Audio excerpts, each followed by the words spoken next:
लड़कियों के ब्लेजर में एक ही जेब रखी थी। तुम लोग नहीं समझोगे कितना मुश्किल होता है एक ही जेब में इतना सारा सामान घुसाना।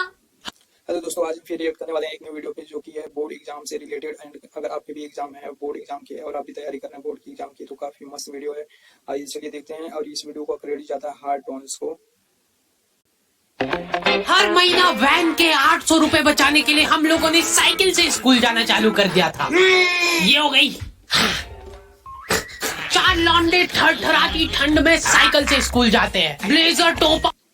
भाई हम भी हमारा भी जब बोर्ड का एग्जाम था तो मैं साइकिल से ही जाया करते थे। एंड काफी मजा आता था यार, वो साइकिल से जाना स्कूल से एंड धूप में आना काफी। मफलर बांध बुंदा के। एक तो ये ब्लेजर बहुत अजीब था हमारे स्कूल का। 2 जेब थी हमारे ब्लेजर में और 2 ही अंदर की साइड थी। हमारे स्कूल वालों को लगा कि बाहर जेब का क्या ही यूज हो सकता है, इसलिए उन लोगों ने बाहर जेब ही नहीं दी। क्या करूं भाई, जेब बाहर नहीं दी लेकिन अंदर दी थी। उसको हम लोग चोर पॉकेट बोलते थे। भाई जेब का ठंडी लग रही है तो हाथ अंदर वाली जेब में ही डाल के चलना पड़ता था। कोनी से साइकिल चला के आते थे हम लोग स्कूल। सबको ऐसा लगता था कि हम लोग अपाहिज हैं। और फिर एकदम से हम लोग हाथ बाहर निकाल लेते थे।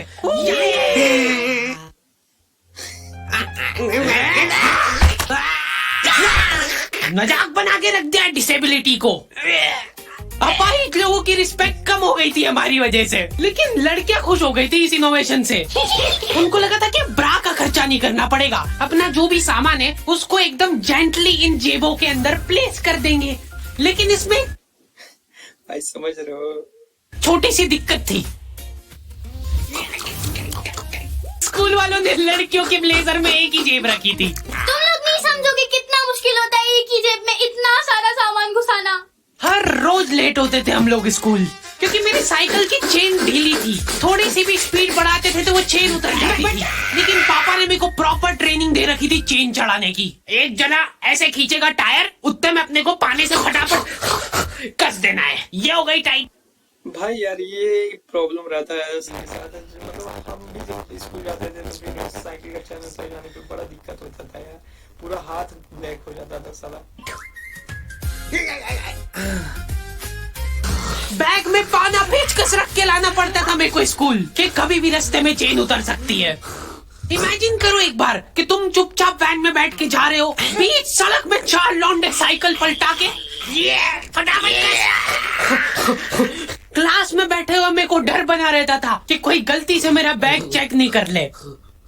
तो आज हम लोग पढ़ेंगे टेंस। सबसे घटिया वाहियात नीच टॉपिक लगता था मेरे को टेंस। पास्ट, प्रेजेंट और फ्यूचर तक बात ठीक थी। प्रेजेंट कंटिन्यूअस टेंस क्या होता है? सिंपल। मतलब सिलेबस में टेंस है जिसमें कि यार पहले प्रेजेंट पढ़ाया जाता, फिर पास्ट, फिर फ्यूचर, फिर उसके अंदर भी कंटिन्यूअस, फिर इंडेफिनिट। यार काफी बड़ा हो जाता है। पास्ट कंटिन्यूअस मतलब वो बीत चुका है पर चल भी रहा है। क्या है ये? कितना भी समझ लो इस टॉपिक को, एग्जाम में जाके तुमको अंदाजे से ही सेंटेंस चूज करना पड़ेंगे कि ये सुनने में अच्छा लग रहा है तो यही होगा सही। एग्जाम में इन्विजिलेटर हमको क्वेश्चन पेपर पे कुछ नहीं लिखने देता था। क्या लिखा भाई? कोई चीटिंग नहीं कर वरना मारा जाएगा। भाई ये बंदा यहाँ से बैठ के निशाना लगा रहा है, नो चीटिंग। इनको ऐसा लगता था कि हम लोग क्वेश्चन पेपर पे आंसर लिख लिख के चीटिंग करेंगे, लेकिन हमारी क्लास के बच्चे एडवांस हो गए थे। ये पूरी की पूरी आंसर शीट एक्सचेंज कर लेते थे कि तू लिख के दे को आता है तो।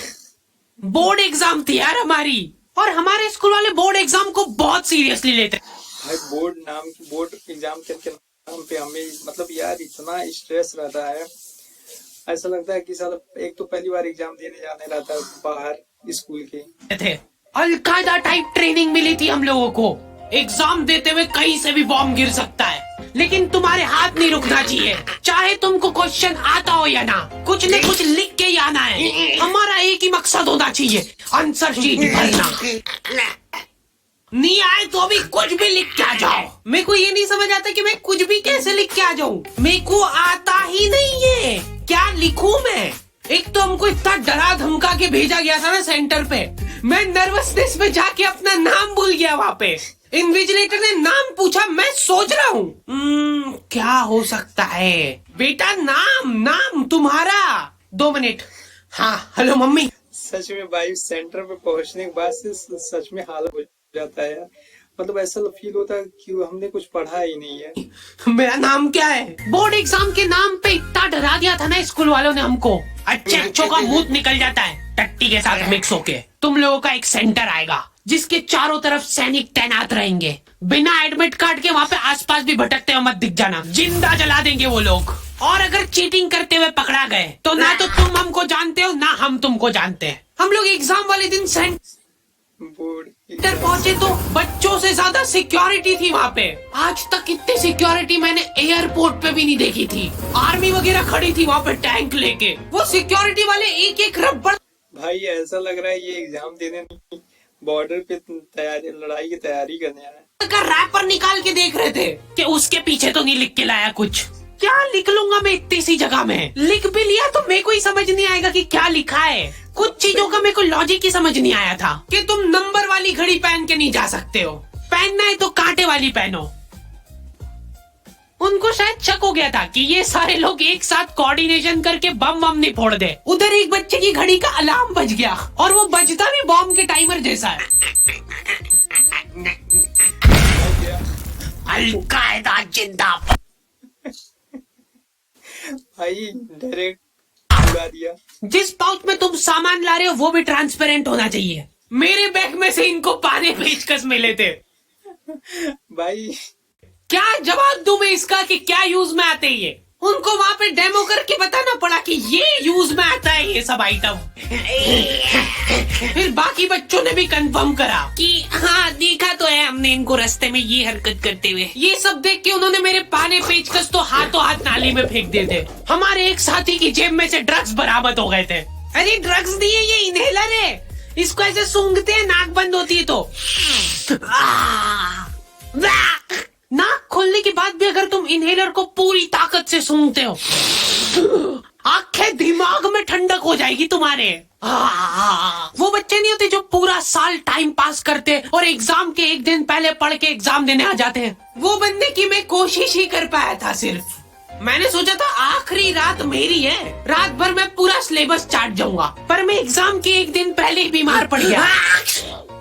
सर्दी हो गई मेरे को, तो मैंने सोचा ठीक है अभी थोड़ा रेस्ट करते हैं, सुबह उठ के पढ़ाई करेंगे ना। भाई कौन कौन बच्चे हैं जो एग्जाम के एक दिन पहले एग्जाम देने जाते हैं, कमेंट में जरूर बताना दोस्तों। बंद हो गई भाई, नींद ही नहीं आ रही है। फिर पापा आके मेरे को ट्रिक बताते हैं कि अगर राइट वाली नाक बंद हो रही है ना तो लेफ्ट साइड करवट करके सो जा, फिर गहरी सांस ले, तो ये जो है ना राइट वाली खुल जाएगी और लेफ्ट वाली बंद हो जाएगी। फिर लेफ्ट वाली अगर खोलना है तो राइट साइड करवट करके सो जा।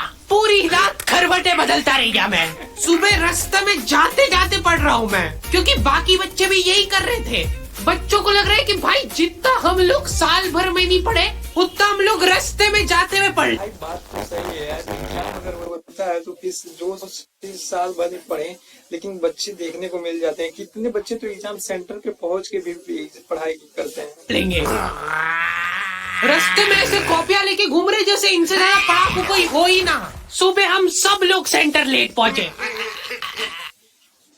क्योंकि साइकिल की चेन उतर गई थी, तो रास्ते में वो कर रहे थे।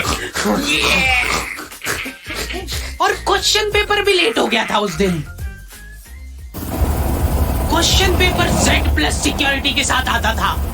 भाई ये क्वेश्चन पेपर लेके आए हैं कि प्रधानमंत्री की तैयारी हो रही है।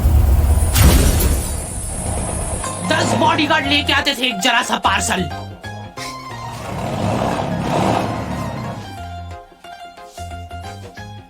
और फिर भाई इस बार की नीट वाली भी पेपर की मतलब सिक्योरिटी कुछ इसी तरीके से थी यार। पूरा मतलब Z सिक्योरिटी के साथ था यार, पूरा हेलीकॉप्टर से मंगाया गया था। देने के बाद बोलते थे ये असली पार्सल नहीं है। असली नहीं है तो जोर से भी बोल सकते हो, ये असली पार्सल नहीं है।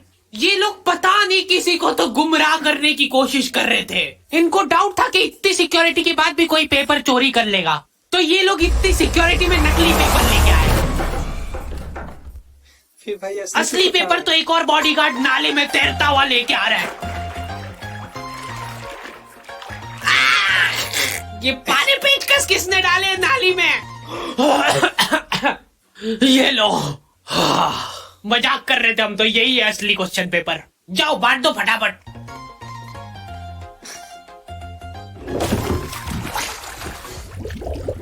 ये अपना आपस में एक दूसरे को गुमराह कर रहे थे। एक बार बस सोच के देखो कि ये सारी हरकतों के बाद भी अगर पेपर लीक हो गया, सोचो एक आदमी टेलीग्राम पे क्वेश्चन पेपर भेजने लग गया था, वो भी एग्जाम के महीने भर पहले से, तब तक क्वेश्चन पेपर बना भी नहीं था। तो अब जो आदमी हमारा भाई ऐसे कैसे हो सकता है, जब क्वेश्चन पेपर तो फिर लीक कहाँ से हो रहा है? क्वेश्चन पेपर सेट करने बैठा, उसने सोचा कि उसका काम इजी हो सकता है, क्यों ना थोड़ा सा स्मार्ट वर्क कर लिया जाए। उसी ने सबसे पहले वो फेक क्वेश्चन पेपर खरीदे और वैसे के वैसे चेप दिए। जिसने पेपर लीक करा था वो खुद सोच में पड़ गया कि ये कैसे हो गया। एग्जाम खत्म होने के बाद इन्विजिलेटर को बहुत मजा आता भाई कॉपियां छीनने में। एक सेकंड में किसी को ज्यादा नहीं मिलना चाहिए। बस एक वर्ड टाइम ओवर होने के बाद कैसे लिखा तूने? एक बच्चे ने खुद से कॉपी दे दी तो इनको डिसरिस्पेक्टफुल महसूस हो गया था, उसको वापस से कॉपी दे दी कि लिख ले थोड़ी देर और। जैसे ही लिखने लगा वापस छीन ली। भाई ये काफी शानदार वीडियो बनाता है यार, इसका हर एक वीडियो काफी मजेदार होता है। अगर आपको भी अच्छा लगा हो तो लाइक एंड सब्सक्राइब जरूर करना। मिलते हैं न्यू वीडियो पे।